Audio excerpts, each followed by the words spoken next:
For the better part of a decade now, I feel like the dominant narrative we always hear in the financial world is just that the American shopping mall is completely dead. Oh, absolutely. Yeah, 100%. Like we have been told repeatedly and honestly with absolute certainty that e-commerce has just won the war. Period. Right. The whole assumption is that Amazon and logistics companies are just eating the world. Exactly. And that physical retail is this toxic asset class. That anyone holding commercial real estate tied to consumer shopping is essentially holding a ticking time bomb. Which makes sense if you only read the headlines, right? Right. But then you actually look at the data coming out of the real estate sector, and a completely different reality emerges. So welcome to this deep dive. Today, we are adopting our Talk Tickers format to break down a specific corporate earnings call just for you, the retail investor. Yes, and our mission here is to cut through the Wall Street jargon, look past all the corporate fluff, and deliver a really data-forward, actionable breakdown of what is actually happening. Which brings us to our target for today. We are analyzing the Q2 2026 earnings call for Federal Realty Investment Trust. And for those of you following along with your own portfolios, that is ticker symbol FRT. And the hook here is just fascinating. I mean, they are a real estate investment trust, or a REIT, that boasts 59 consecutive years of dividend hikes. 59 years? Yeah, it's incredible. And they just posted record numbers in what management is calling a tricky K-shaped economy. So the big question is, how are they doing it, and is this stock a buy? Let's get right to the numbers. Okay, let's unpack this. We always start with the raw score, right?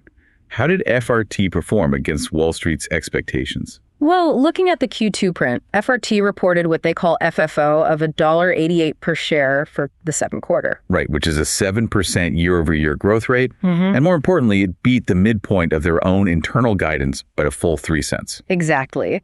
And to add to that, the occupancy is just blazing hot right now.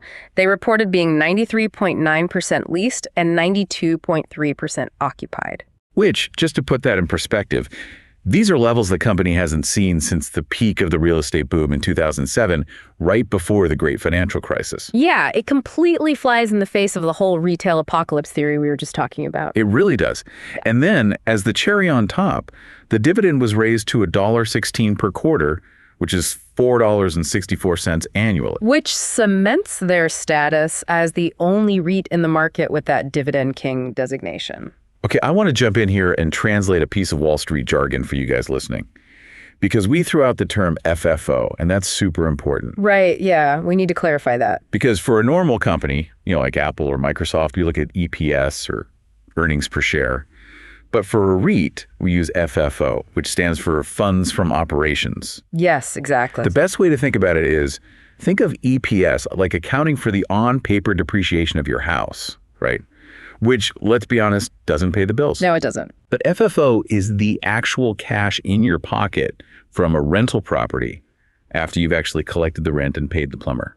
It's the true cash-generating power of the business. That's a perfect analogy. And, pointing back to that 3-cent beat on the FFO, that might sound negligible if you are used to analyzing, high-growth tech stocks. Right, where a company can beat by 50 cents just by closing one massive software deal at the buzzer. Exactly. But in the highly predictable commercial real estate sector, a 3-cent beat is actually a really significant margin. Because the rent is locked in, right? Yes, the business model is inherently bound by math. It's written into 10-year ironclad leases. So if they beat by that much, it implies a structural shift. So where did that extra 3 cents come from? Well, according to their CFO, Dan Guglielmini, it was primarily driven by higher base rental income, stronger parking revenues, and a really big surge in percentage rent. Which is such an interesting mechanic. But, the beat on the headline numbers is great. But as investors, you really need to know what drove those results. Right. Was it just a one-time accounting trick, or is there real business momentum here? Exactly. So let's look at the story behind the numbers. The data shows record leasing volume. They signed 819,000 square feet of space in a single quarter. To contextualize that, that's roughly 14 American football fields of retail space just absorbed in 90 days. It's staggering. It is. And they're showing massive pricing power, too. Rent spreads are just huge right now. New leases were signed at 15% over prior in-place rents. And on a trailing 12-month basis, the average is actually a 17% increase. which is a 10-year high. Okay, wait a second. I have to push back on this because we are constantly told that physical shopping malls are dead and e-commerce is eating the world. Why are retailers tripping over themselves to pay 17% more for physical space? It's a great question, and it really comes down to the macro picture. You have to look back at the fallout from the 2008 Great Financial Crisis. Okay, so a lack of supply. Exactly. There has been almost no new retail supply built in the last 15 to 20 years in this country. Developers just stopped building strip malls. Because all the capital shifted to, distribution warehouses for Amazon and luxury apartments. Yep. Pretty much. So because premium space is now incredibly scarce, high-quality tenants must play offense to secure the best locations. Oh, I see. So if you're a thriving brand today, you can't afford to be locked out of a dominant shopping center. Right. And because there is no new competition being built down the street, Federal Realty has all the leverage. That scarcity premium is exactly what is driving those 17% rent increases. Well, here's where it gets really interesting because that leverage allows them to do things that are basically unheard of. There's this incredible anecdote on the call about something called term fees. Oh, yes. The double dip strategy. Yeah, the double dip. So FRT had this large anchor tenant who was in a highly successful center, but they wanted to leave early.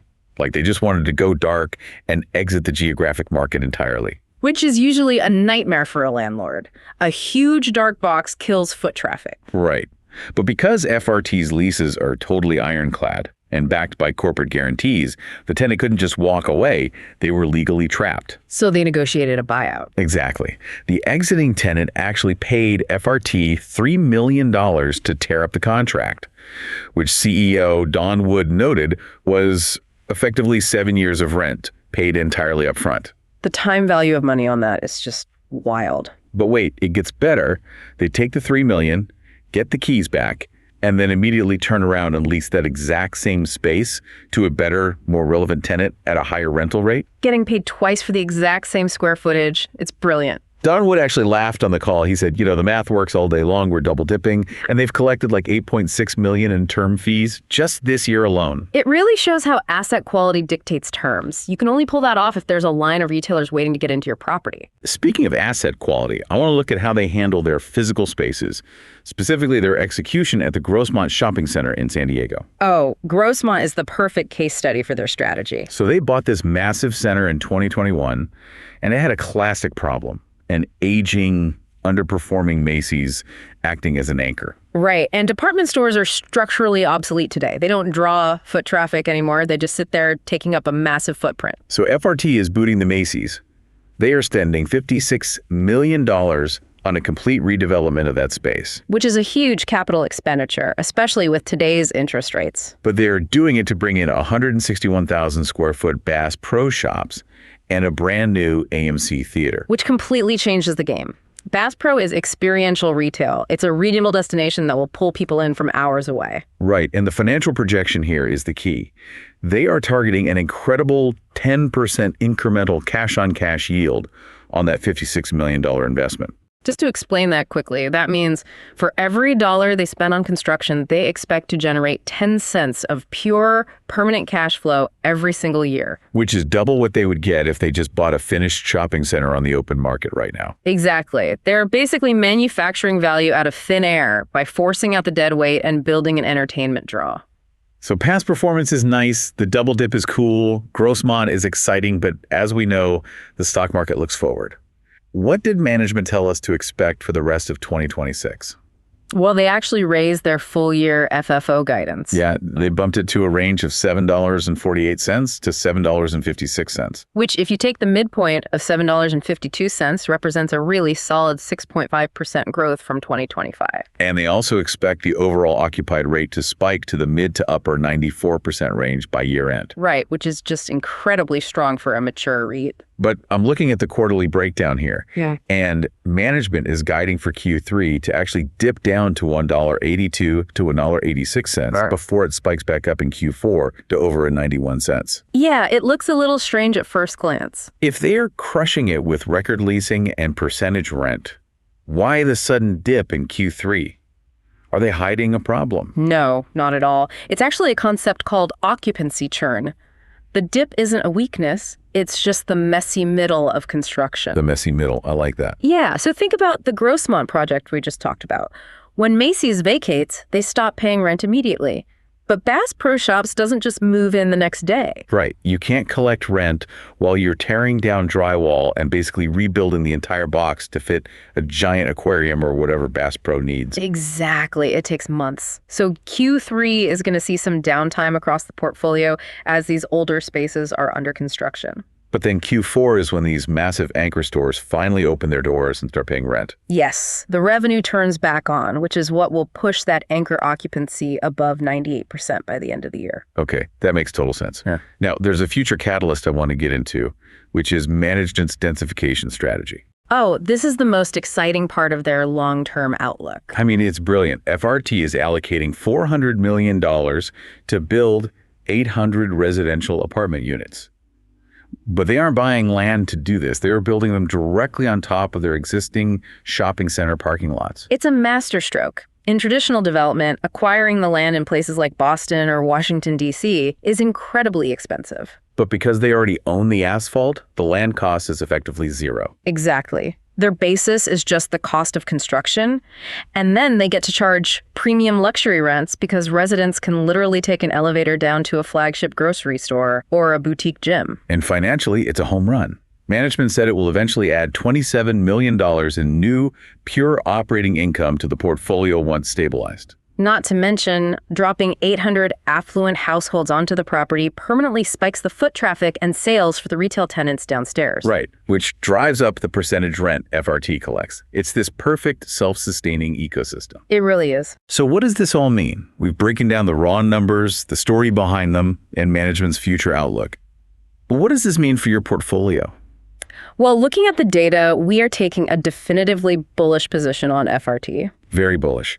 For you, the retail investor who is holding or maybe considering this stock, this is a premium, sleep well at night income play. Yeah, they are a dividend king for a reason. But it is vital to understand that this is not just some stagnant bond proxy. There is legitimate capital appreciation upside here. Because they aren't just sitting on aging strip malls, passively collecting rent. They are actively recycling capital. Exactly. They are selling off their lower tier mature assets at a 5% cap rate, meaning they're getting top dollar from conservative buyers. And then using that relatively cheap capital to fund these highly accretive 10% yield redevelopments and residential densification projects. It's an incredible growth engine that doesn't rely heavily on taking on expensive debt. And their massive pricing power, those 17% rent spreads, proves that their specific real estate is absolutely indispensable to retailers today. Well, we always have to look at the other side of the coin. What is the risk here? And that brings us to a final provocative thought for you to think about. Right, the K-shaped economy. Exactly. Management repeatedly credited their success on this call to operating in a K-shaped economy. Which means the economy is splitting. The upper arm of the K represents the wealthy, affluent suburbanites who are still spending heavily despite inflation. And the lower arm is the working class who are pulling back. Now, FRT is betting heavily that their highly affluent demographic will continue to spend, shielding their properties from macroeconomic pressures. They exclusively target that upper arm. But you have to ask yourself, if inflation and interest rates stay elevated for so long that they finally cause the upper arm of that K to bend downward, what happens? Does FRT's premium pricing power just evaporate? That is the big question. If the wealthy consumer stops buying luxury goods or refuses to pay top-of-market rents for an apartment in Hoboken, the retailers suffer. And if the retailers suffer, they can't agree to those 17% rent increases when their lease is up.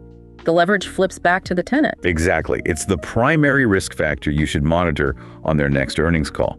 Don't just look at the headline FFO. Look at the rent spreads to see if that affluent consumer is finally tapping out. It's the absolute best metric to watch.